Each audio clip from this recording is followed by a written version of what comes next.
Le menteur. 3 histoires sur la vérité. Les grandes vacances approchaient et c'était le dernier jour d'école. Les élèves de la 7e année étaient en liesse, bavardant de leur projet d'été. Nader dit « Nous allons à Hong Kong pendant 10 jours, ça va être incroyable ». Farah ajouta « Je vais rendre visite à ma grand-mère en Amérique ». Marwa annonça « Mon père prévoit un mois en Suisse. Il a loué un petit chalet là-bas ». C'est alors que Sally arriva, impatiente de partager ses propres plans. Sally leur dit fièrement « Je vais rendre visite à ma grand-mère qui vit en Angleterre. Elle a une maison énorme et luxueuse avec une grande piscine. Je ferai du patin à glace, du bateau, et je visiterai tous les parcs d'attractions européens. » Tout le groupe se tut. Sally continua. « Et j'achèterai un manteau de fourrure très cher. » Marwa demanda. « Pourquoi aurais-tu besoin d'un manteau de fourrure? Vas-tu rencontrer la reine ?» Sally ne rit pas. En réalité, elle mentait à ses amis juste pour attirer leur attention. La cloche sonna, marquant la fin de la journée. Sally, distraite, sortit directement, puis réalisa qu'elle avait oublié son sac dans la classe. Elle se précipita pour le récupérer. Trouvant la porte entr'ouverte, elle entendit Nader, Farah et Marwa, qui parlaient et riaient à l'intérieur. Elle s'arrêta pour écouter. Nader disait « Quelle fille ridicule, Sally. Elle invente toujours des histoires. » Farah ajouta « Elle nous prend pour des idiots. » Marwa confirma « Elle m'a dit elle-même que sa grand-mère vivait à Bombay, pas en Angleterre. C'est une menteuse. » Sally ne prit pas son sac. Elle courut hors de l'école, les larmes aux joues. Elle se dit « Suis-je si méchante pour que tout le monde me déteste? Je ne faisais que plaisanter. Pourquoi se moque-t-il de moi ?» Arrivée chez elle, elle trouva son père regardant la télévision. Elle lui raconta tout, il lui expliqua gentiment. « Tu as voulu attirer l'attention, ma chérie. Tu as eu l'impression d'être moins bien qu'eux, alors tu as inventé des mensonges. » Sally hocha la tête, soulagée. Son père lui conseilla. « Explique-leur ce que tu as ressenti. Ils sont tes amis, ils comprendront. » Le menteur perd la confiance des autres. Pendant la récréation, Jasser, Ali et Tamer jouaient dans la salle de classe. Jasser donna un coup de pied maladroit au ballon vers Tamer en criant « Attrape !» Tamer essaya, mais le ballon frappa un grand vase en verre posé sur le bureau du professeur. Le vase se brisa en petits morceaux, répandant de l'eau sur les papiers du professeur. Terrifiés, Ali et Tamer s'enfuirent. Jasser resta pétrifié. Il essaya d'éponger la table, sachant que le professeur Salah serait très fâché.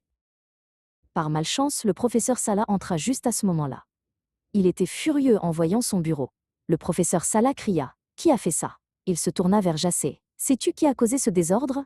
Jasser mentit. « C'est Ali et Tamer, monsieur. » Le professeur Salah, méfiant, demanda « Et que fais-tu ici?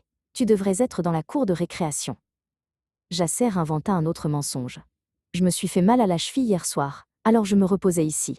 J'ai vu Ali et Tamer briser le vase. » Le professeur Salah dit « Je vois. » Et il sortit. Jasser commença à paniquer. Il se dit « Qu'est-ce qu'Ali et Tamer vont faire quand ils vont apprendre ça? Je n'aurais pas dû mentir. Ils vont se disputer avec moi, et je serai humilié devant tout le monde. Quand le professeur saura la vérité, il appellera sûrement mes parents pour leur parler de mon mauvais comportement. » La récréation se termina.